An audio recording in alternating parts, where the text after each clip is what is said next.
কয়েকজন যাত্রী তারা সিলেটের শাহজালালের মাজারে জিয়ারতের উদ্দেশ্যে রওনা দেন গাজীপুর থেকে। তারা ফজরের নামাজ পড়বেন এবং সেখানে জুম্মার নামাজ পড়বেন, এই উদ্দেশ্যে তারা রওনা দেয়। যাওয়ার মধ্যে আমাদের রায়পুরা থানা এলাকায় এই ডাকাতি সম্মুখীন হয়। পরবর্তীতে বিষয়টি আমাদের দৃষ্টিগোচর হয় এবং আমাদের নলেজে আসার পরে আমরা বাদী পক্ষকে খুঁজে বের করি এবং তারা পরবর্তীতে আমাদেরকে জানায় যে হ্যাঁ, তারা গাজীপুরে আছে, বাট তারা মামলা করতে ইচ্ছুক নয়। কিন্তু এই বিষয়টি যেহেতু আমাদের অবগত আমরা হয়েছি এবং দেশের বর্তমান যে আইনশৃঙ্খলা পরিস্থিতি সব মিলিয়ে আমরা এই বিষয়টাকে আনঅ্যাড্রেস রাখতে পারি না।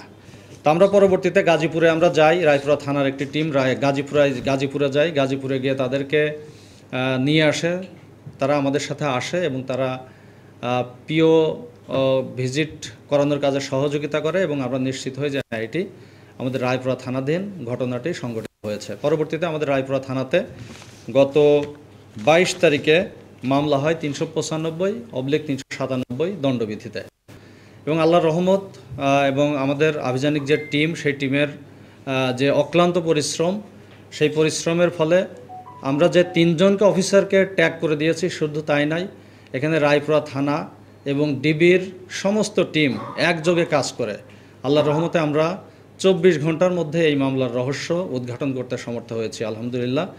এবং একই সাথে শুধুমাত্র কুলু উদ্ঘাটনই নয়, আপনারা জেনে আনন্দিত হবেন যে 3 জন আসামি যারা সরাসরি এই ডাকাতি কার্যে অংশগ্রহণ করেছিল, সে 3 জনকে আমরা গ্রেপ্তার করতে সমর্থ হই এবং এই ডাকাতির সময় যেই মোবাইল এবং নগদ টাকা মিসিং হয়েছিল, সেই 2টি মোবাইল আমরা কিন্তু ইতোমধ্যেই উদ্ধার করতে সমর্থ হয়েছি এবং কিছু টাকাও উদ্ধার হয়েছে।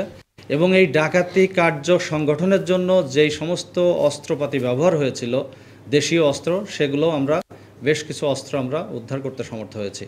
যে এই 3 জনের মধ্যে আমরা প্রথমত একজনকে যে পাই, তার দেয়া তথ্যের ভিত্তিতেই কিন্তু আমরা পরবর্তীতে আরও 2 জনকে গ্রেপ্তার করতে সমর্থ হয়েছি এবং প্রথম একজন যাকে আমরা গ্রেপ্তার করেছি তিনি ইতোমধ্যেই কোর্টে 164 ধারায় বিজ্ঞ ম্যাজিস্ট্রেটের নিকট দোষ স্বীকার করে জবানবন্দি প্রদান করেছেন এবং তাকে জেল হাজতে প্রেরণ করা হয়েছে।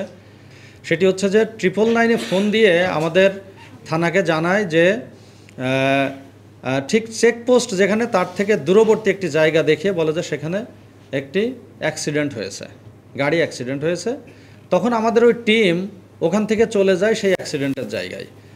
ততক্ষণে তারা করে কি, এই যে ডাকাত দল, মজার বিষয় হচ্ছে যে 21 তারিখে যারা ডাকাতি করছে সেই একই গ্রুপ আবার 24 তারিখে ওখানে একটা ছোট্ট ডাকাতি করতে পারে নাই, একটা 392 বা দস্যুতার ঘটনা ঘটিয়েছে।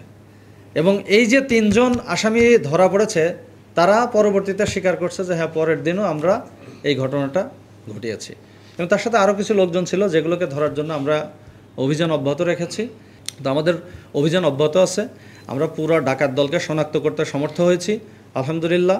এবং এই ঘটনার সাথে আমরা এখন পর্যন্ত তাদের যে 2টা টিম আছে, এই 2টা টিম কিন্তু তারা পালাক্রমে কাজ করে। হয়তো আজকে রাতে একটা টিম করলো, পরবর্তীতে অন্য রাতে বা অন্য সময়ে তারা কিন্তু অন্য টিম দিয়ে কাজ করে। তাদের 3 জন নেতা আছে, এই 3 জন নেতা এই বাকি যে 7 জন আছে তাদেরকে ভাগ করে নিয়ে তারা এই কাজগুলো করে।